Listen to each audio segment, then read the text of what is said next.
Hello, the internet. I'm Axel from HitFilm, and today we are going to do this. This title effect was used recently in Kong Skull Island and in Guardians of the Galaxy Volume 2. It has a great style to it, but it's actually very simple to recreate. It doesn't require any special tools or effects, so it's possible in any version of HitFilm. You can download the video file that I used if you want to follow along, and let's get started.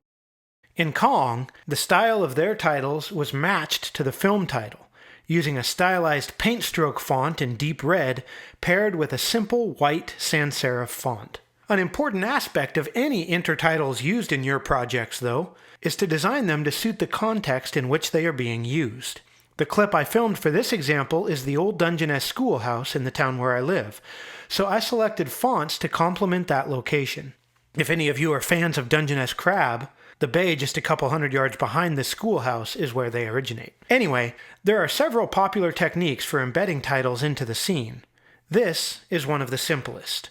The title itself isn't animated or repositioned, it just sits in the center of the frame.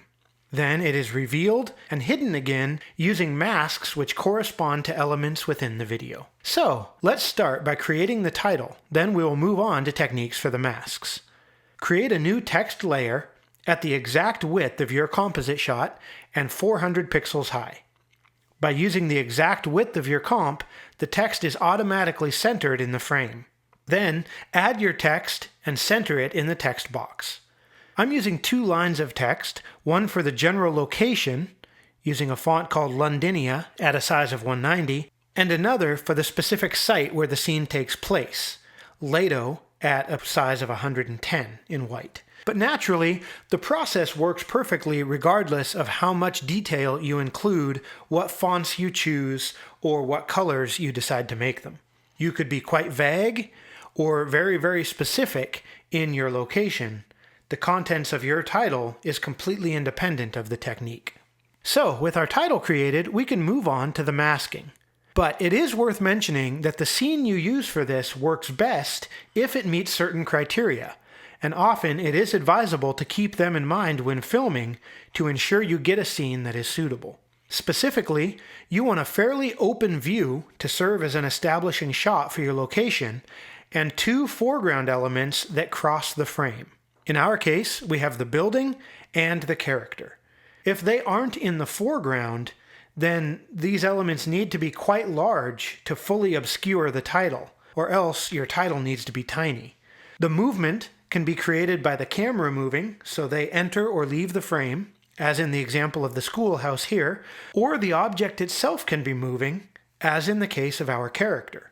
The direction of movement is entirely up to personal preference or the requirements of the scene itself, and does not affect the technique.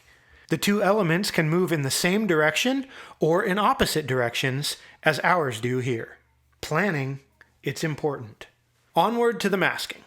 Make sure you are in the compositing workspace so we have plenty of room in our interface for creating our masks. There are a bunch of ways that masking this could be handled in HitFilm.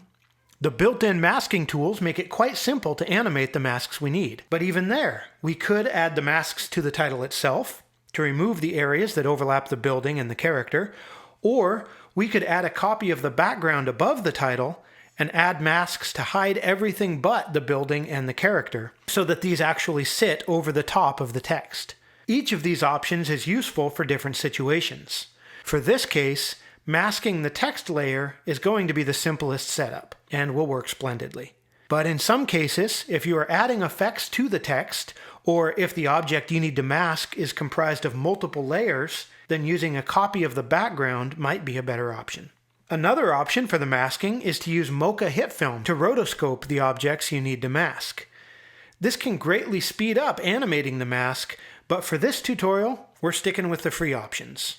If you have Mocha HitFilm, you can learn more about rotoscoping masks in Mocha from our tutorial on that subject. Let's mask the building first, since it is the first object to occlude the text in our shot. Scrub the playhead until the title is completely backed by the building. For me, that is around 620, but depending on the contents and size of your title, the exact frame could differ. Trim the start of the text layer to that frame, as it doesn't need to exist before that. Then, select the freehand mask tool and begin drawing a shape along the edge of the building, and extend it out all the way around the text. We don't need to bother following the entire edge. The mask just needs to be tall enough to easily hide the text layer. Click the first point again to close the shape, then enable keyframing for the path. In some cases, keyframing the position would be better, but the shift in the orientation of the camera means path will work better here. Scrub forward until the text is completely past the building. Reposition and reshape the mask now so it is once again aligned with the building. The text is not visible because it is now outside the mask, so invert the mask so you can see where exactly the text is, and ensure the mask extends above and below it. Then, we just need to move through the frames in between and realign the mask as needed. Work through by splitting the distance between keyframes each time, and create as many keyframes as you need. This doesn't actually take that long, but I have sped it up for the purposes of this tutorial. Once you have the mask nicely aligned, enable motion blur for the text layer, and it will feather nicely onto the edge of the building as the motion of the mask is detected. And technically, the mask is completely out of our way for the remainder of the timeline, so you can leave it right where it is, but if you prefer, you could also advance another frame past our last keyframe and drag the mask entirely out of frame. And our first mask is done. Advance the playhead to the frame just before the character overlaps the text now, somewhere around 12 seconds. Our process will be the same for this mask too. Use the freehand mask and draw a shape onto the text layer, following the edge of the character. Make sure the mask shape extends above and below the text, then extend it back a bit. The back of the mask doesn't need to follow the edge of the character, nor reach the edge of the frame. It just needs to be outside of the text. Then we can enable keyframing for the path, advance the playhead until the front edge of the character is past the text, and move the points in the front edge to realign them with the character. Then check the frames in between again and adjust the points to maintain proper alignment. Again, even though this goes pretty quickly, I've sped it up for the tutorial. Once this is animated, you'll notice the mask doesn't actually have any effect on the text yet, so we need to set this second mask to subtract, so the area in this mask is removed from the layer. Then, to tidy things up, we can move this mask out of frame until it is needed. Again, this isn't necessary, but I like to have it out of sight when I don't need it. Then, let's rename the two masks so you know which one is which. And once the text is completely obscured again, we can trim the remaining frames off of the text layer. And that's all there is to it. Our end result is this.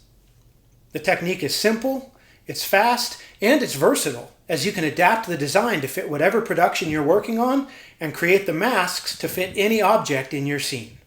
So thanks for watching, and I hope you found it useful. We have new videos coming out every week, so don't forget to subscribe and hit the bell icon if you want to be notified as soon as they're released.